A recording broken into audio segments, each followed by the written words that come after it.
next storyteller is Nathaniel Manning. He's an economics professor, and you grew up, where'd you grow up? I grew up in Shreveport. Yeah, because we were talking about you going to school and actually cutting through here because you're scared of the nuns. Absolutely. Across the street.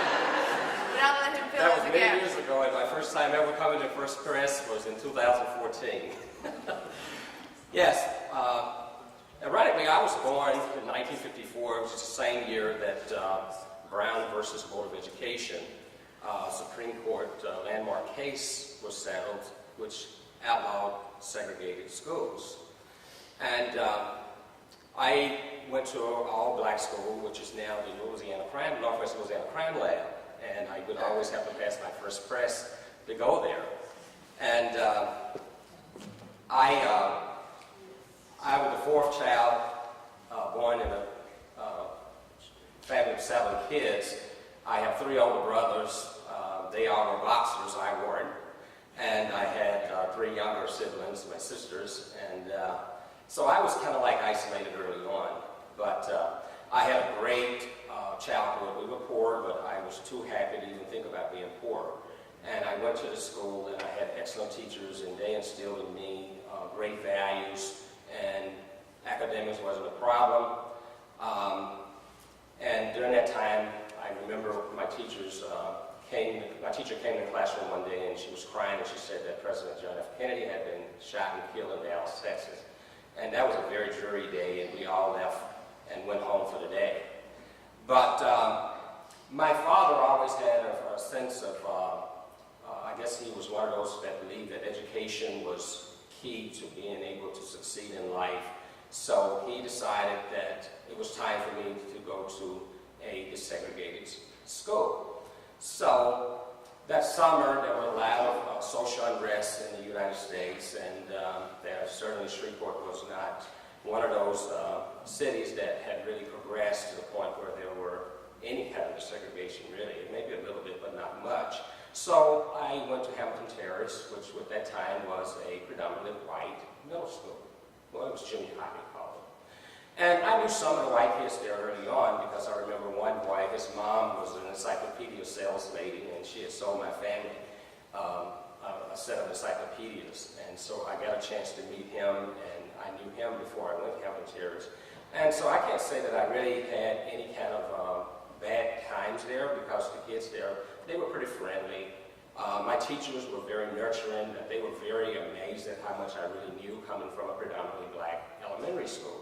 So they would always use my essays and how well I would do in math as a model to the rest of the class.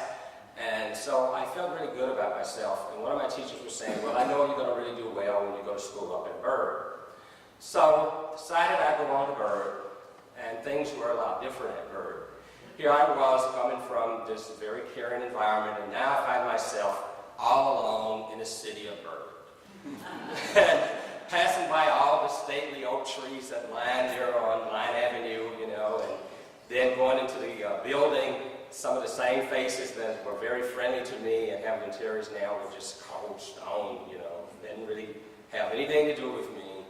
And I remember very well going into my biology class, and I could see my teacher standing there right now. She had on this long white lab coat, and she would go around the room and she would ask each student to respond to a question.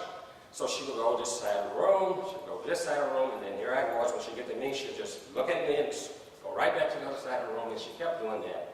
And then I went to my English class, the same thing happened. So I figured, you know, they had conspired, you know, this is something they just wanted to do to really make me feel like I wasn't welcome at Byrd, and I did feel very isolated.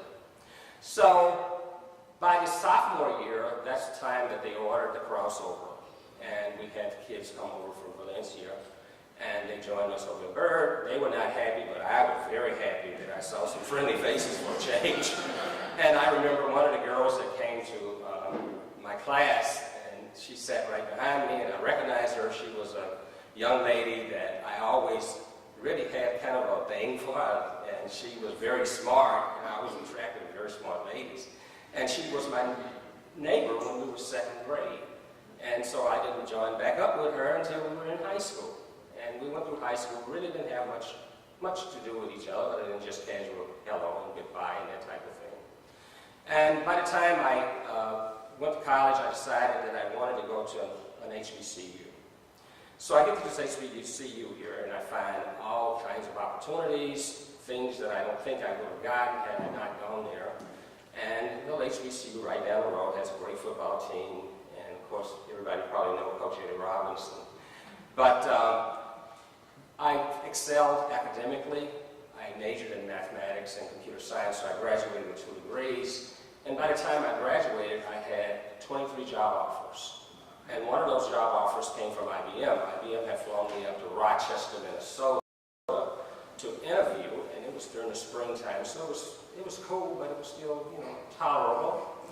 And I turned every one of my job offers down because I had aspirations and dreams of attending Stanford University, which I did get accepted to Stanford, as I was going to pursue a PhD in mathematics.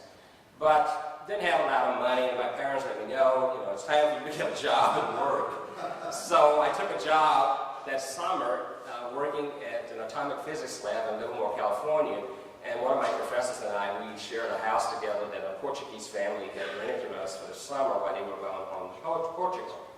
And found out in Livermore, there were only probably about a dozen African-American families there. And my professor, he was one of these guys that was very assertive, and I remember one day we went to the local A&P store, and we had bought all our food, got ready to check out. He wanted to pay for a check, and the clerk said, no, we can't take the check. And the manager came over and said, no, we absolutely not going to take this check. And he was there arguing with these people and just really became very, very loud and boisterous about it. And he happened to call the district manager, and the district manager finally said, yeah, you're going to take the check. So we got our food and left the store. And for that was the first time that I really had seen anybody really stand up and was that assertive. And so at that point, he became my role model. So I started building up a sense of assertiveness and so forth. And I decided that I'd call IBM up and say, hey, I still hope you got that job open in there. And they said, yeah, sure, we want you to come here to Rochester. So I go to Rochester, it's like around September. I get off the plane, get my rental car, it's covered with frost. I saw nothing but white faces and snow later on in the time for the rest. It even snowed for Halloween. So there I was in this town, didn't know anybody, go to work, come home, and didn't really have a church there.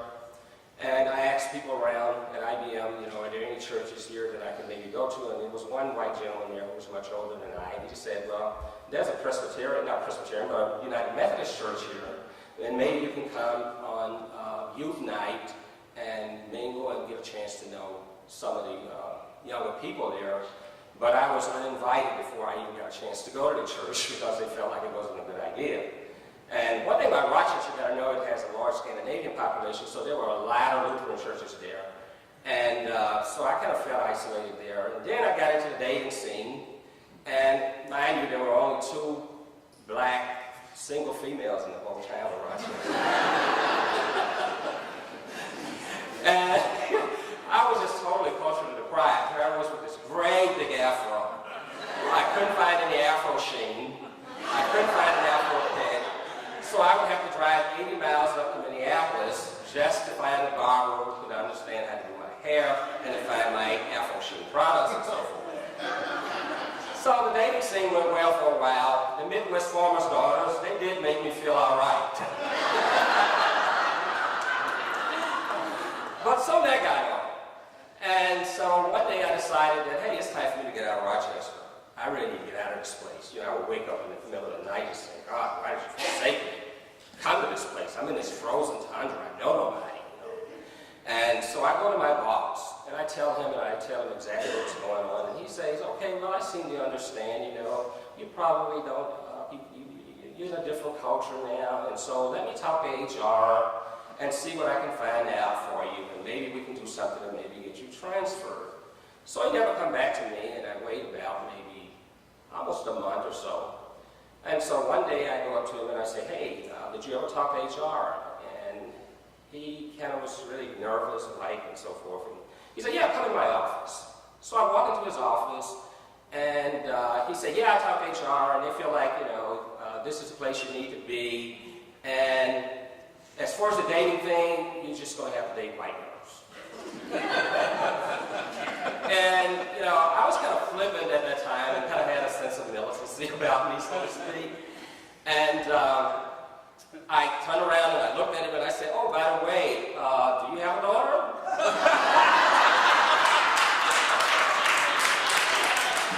And he turns like 5 shades of red, and then he gets up, well, it's for me to leave.